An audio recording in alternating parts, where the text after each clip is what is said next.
ഇവിടെ മായാപ്പൂർ ഗംഗ ഗൗരഗംഗ ഇവിടെ കുളിക്കുന്നത് വലിയ വിശേഷമായിട്ടുള്ള കാര്യമാണ്.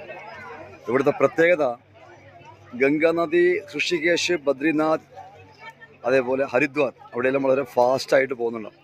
അതേപോലെ ഇവിടുന്ന് ഒരു 1/2 കിലോമീറ്റർ അങ്ങോട്ട് പോയി കഴിഞ്ഞാൽ അവിടെ നവദ്വീപുണ്ട്. അവിടെയും ഗംഗ വളരെ ഫാസ്റ്റാണ്.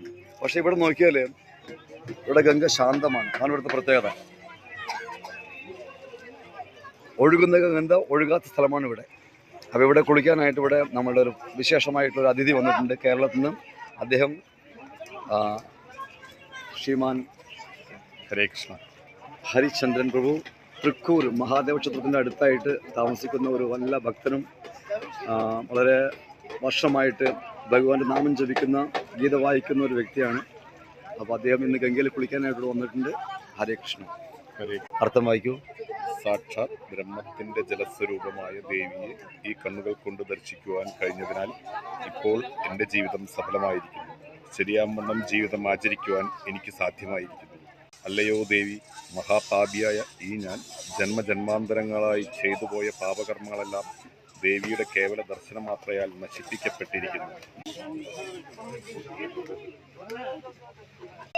തലയിൽ തെളിക്കൂ, എന്നിട്ട് മന്ത്രം പറയും. ഗംഗേ ദേവി, ഗംഗാദേവി, ജഗദ്ധാത്രി, ജഗദ്ധാത്രി, പാദാഭ്യാം സലിലം തവ സ്പൃശാമി അതി അപരാധം മേ പ്രസന്ന ക്ഷന്തും അർഹസി. അല്ലയോ ഗംഗാദേവി, പ്രപഞ്ചമാതാവ്, ഞാൻ എൻ്റെ പാദങ്ങളാൽ ദേവിയെ സ്പർശിക്കുന്നത് മൂലം ഉണ്ടാകുന്ന അപരാധങ്ങളെല്ലാം പൊറുക്കുവാൻ എന്നോട് കരുണ തോന്നണമേ.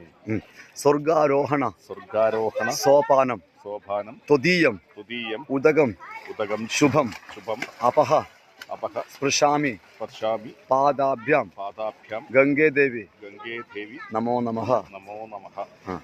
അല്ലയോ ഗംഗാദേവി, ഉപരിലോകമായ സ്വർഗത്തിലേക്ക് പ്രവേശിക്കാനുള്ള കോണിപ്പടിയാണ് ദേവിയുടെ പുണ്യജലം. അങ്ങനെയുള്ള പുണ്യജലത്തെ ഞാൻ എൻ്റെ പാദങ്ങൾ കൊണ്ട് സ്പർശിക്കുന്നതിനാൽ വീണ്ടും വീണ്ടും ദേവിക്ക് ഞാൻ എൻ്റെ സാദര പ്രണാമങ്ങൾ അർപ്പിക്കുന്നു. സ്നിഗ്ധൈഃ സർവപാപ പ്രണാശനൈഃ മയാ ലിപ്യത്തെ ഗാത്രം മാതർമേ ഹര പാതകം. അർത്ഥം വായിക്കൂ. അല്ലയോ മാതാവേ, ദേവിയുടെ ജലത്തിനടിയിൽ നിന്നുമുള്ള മൃദുലമായ ഈ മണ്ണ് എൻ്റെ ദേഹമാസകലം ഞാൻ ലേപനം ചെയ്യുകയാണ്. ദയവായി എൻ്റെ പാപങ്ങളെല്ലാം ദൂരീകരിച്ചാൽ